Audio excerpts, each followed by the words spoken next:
Oke, sekarang kita bakal belajar tentang sel.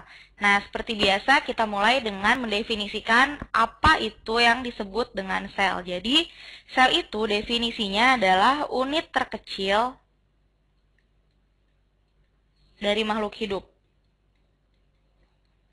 Nah, ternyata dari satu definisi sederhana tentang sel ini berkembang definisi-definisi lain yang dikemukakan oleh beberapa tokoh. Jadi yang pertama ada yang namanya Sladen dan Swan, di mana Sladen dan Swan ini menyebutkan bahwa sel itu adalah unit struktural terkecil dari makhluk hidup. Nah, karena sel ini merupakan unit struktural terkecil dari makhluk hidup, maka muncullah definisi berikutnya yang dikemukakan oleh Sladen dan Swan bahwa sel ini adalah merupakan penyusun tubuh dari makhluk hidup.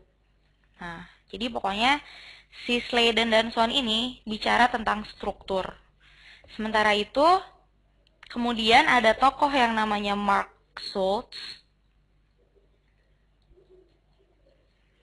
yang mengembangkan definisi dari sel, di mana dia menyebutkan bahwa sel itu adalah unit fungsional terkecil dari makhluk hidup.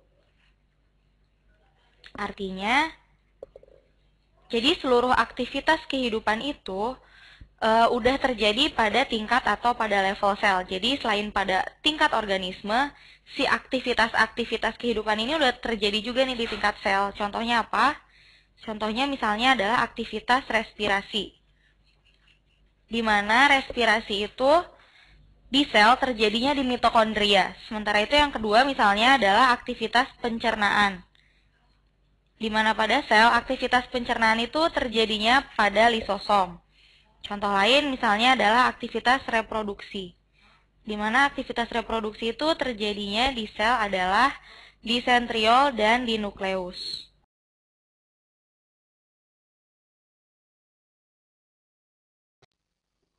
Oke, sekarang kita masuk ke bab tentang gelombang. Ya, judul babnya gelombang.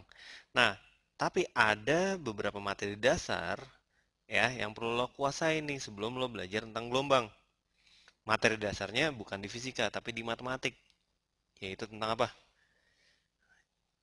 Menggambar grafik trigonometri. Ya, jadi ada trigonometrinya lagi di sini. Oke. Nah, contoh, misalkan lo gue suruh gambar apa ya? Y sama dengan sin X. Nah, bisa nggak gambarnya?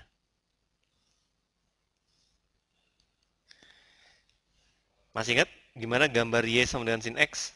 Oke, kalau lupa, kita masukin satu-satu. Pertama, kalau X-nya sama dengan 0, Y-nya berapa? Sin 0 adalah 0 gitu ya. Berarti dia 0,0 di sini nih. Kemudian kalau X-nya 30 derajat, Y-nya berapa?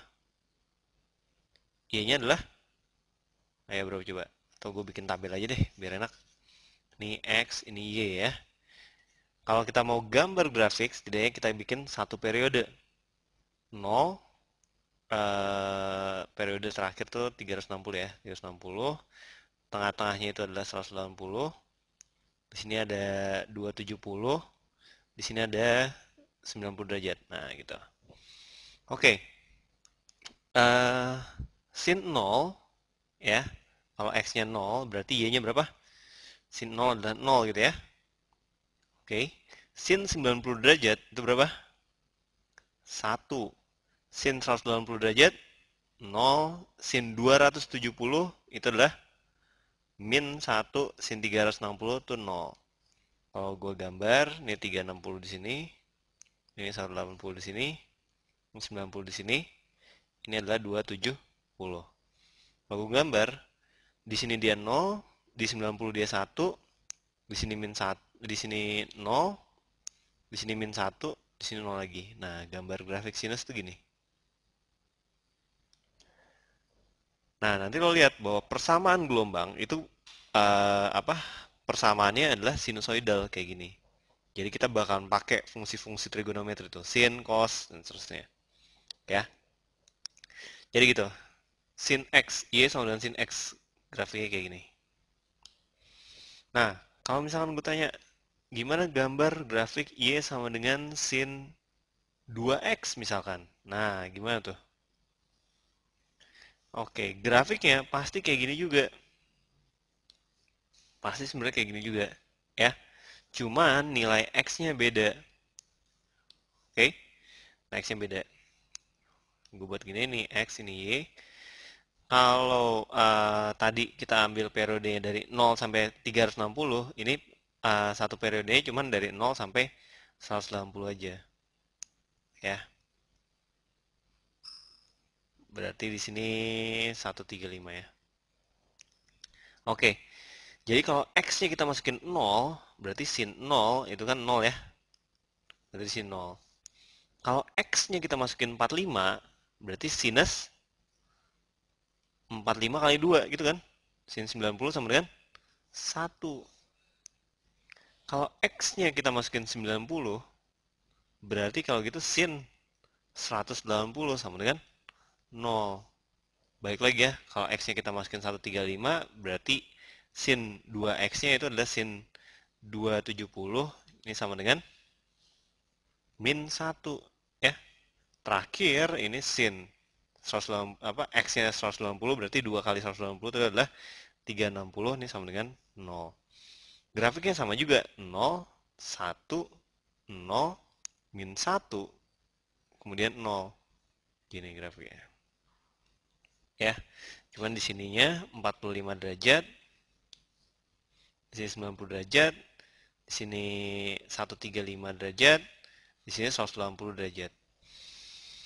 Oke, artinya dengan ada 2 di sini, ya, di sini nggak ada ya, grafiknya sama, tapi apa?